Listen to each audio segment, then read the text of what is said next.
Speaker గారు ఎవరో దళితుని కొట్టాడని చెప్పేసి ఒక వీడియో వైరల్ చేస్తున్నారు వైసీపీ పార్టీ వాళ్ళందరూ కలిపి. మరి దానికి సంబంధించి అదే బాధితుడు నన్ను కొట్టలేదు, నేను కాలు తొక్కడం వల్ల కొంచెం జరగమని చెప్పేసి అన్నారు, దాన్ని కొట్టినట్టుగా రాజకీయాలు చేసి వైసీపీ వాళ్ళందరూ చిత్రీకరిస్తున్నారని బాధితుడు చెప్పడం కూడా జరిగింది.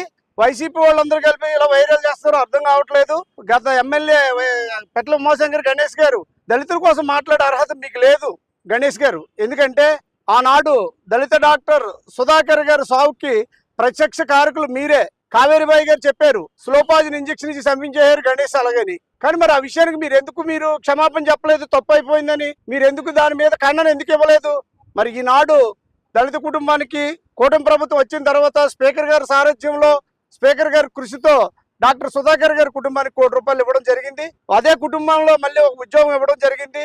ఇది అయ్యన్న పాత్రి గారి కృషి. ఎందుకంటే ప్రత్యక్ష సాక్షి నేనే. గత ప్రభుత్వంలో అయితే మరి వైసీపీ గవర్నమెంట్ దళితుల భూమిని లాక్కొని జగనన్న కాలనీకి పెట్టారు. మరి అదే భూమిని దళితులకు ఇవ్వాలని చెప్పేసి అయ్యన్న పాత్రి గారు స్పాట్లో ఆ ప్లేస్కి వచ్చి పోరాటం చేయడం జరిగింది.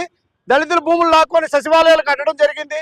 మరి ఆనాడు దళితుల మీద మీకు ఎక్కడ ఎందుకు ప్రేమ లేదు? ఈనాడు రోడ్డెక్కుతున్నట్టు నా సోదరులు వైసీపీ ప్రభుత్వంలో కొంతమంది ఉన్నారు. సోదరులారా, మరి ఆ రోజు మీరు డాక్టర్ సుధాకర్ని చంపినప్పుడు ఎందుకు ముందుకు రాలేకపోయారు? మీరు ఈ రోజు ఏదో జరిగింది అని చెప్పేసి వాట్సాప్లో వైరల్ అయిన దానికి మీరు అంత హంగామా చేస్తున్నారు కదా. డాక్టర్ సుధాకర్ కుటుంబానికి న్యాయం చేయమని ఎందుకు మీరు పోరాటం చేయడం?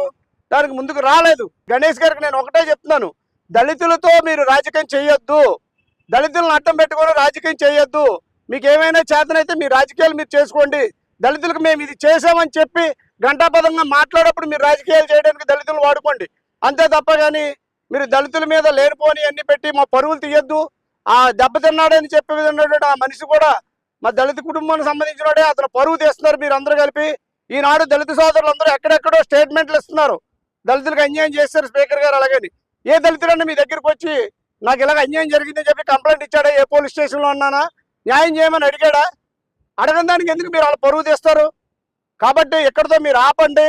అది వాస్తవం కాదు. ఆల్రెడీ బాధితుడు అనేవాడు ఎవడైతే మీరు చిత్రీకరించారో అతను మీడియా ముందుకు వచ్చి చెప్పడం జరిగింది, నాకు ఏ విధమైన అన్యాయం జరగలేదు, తోపులాట్లో అక్కడ డప్పు కొట్టే టైంలో తోపులాట జరిగింది అన్నారు. మరి డప్పు కొట్టి అంత సౌండ్లో స్పీకర్ గారు కొట్టేయారు అనేది సౌండ్ మరి ఫట్ మన వినిపించింది. ఎంత గ్రాఫిక్ చేశారు మీరు? అంత సౌండ్లో ఆ సౌండే అలా వినబడగలిగింది. అది ఇంకా ఎర్రోళ్ళు ఎవరో లేరనుకుంటున్నారా మీరు? ఖబర్దార్ గణేష్ గారు, అసలు మిమ్మల్ని ఆ రోజు మిమ్మల్ని అరెస్ట్ చేయాలి. ఎందువల్లంటే ఆ రోజు సుధాకర్ సావుకి ప్రత్యక్ష కారణం మీరే. కావేరిబాయి గారు కంప్లైంట్ ఇచ్చారు. ఆ కంప్లైంట్ అయినా సరే నేటి ప్రభుత్వంతో నేను మాట్లాడుతున్నాను. అయ్యా ముఖ్యమంత్రి గారు, గత ప్రభుత్వంలో డాక్టర్ సుధాకర్ని చంపిన కారకుడు ఎవరు? గణేష్.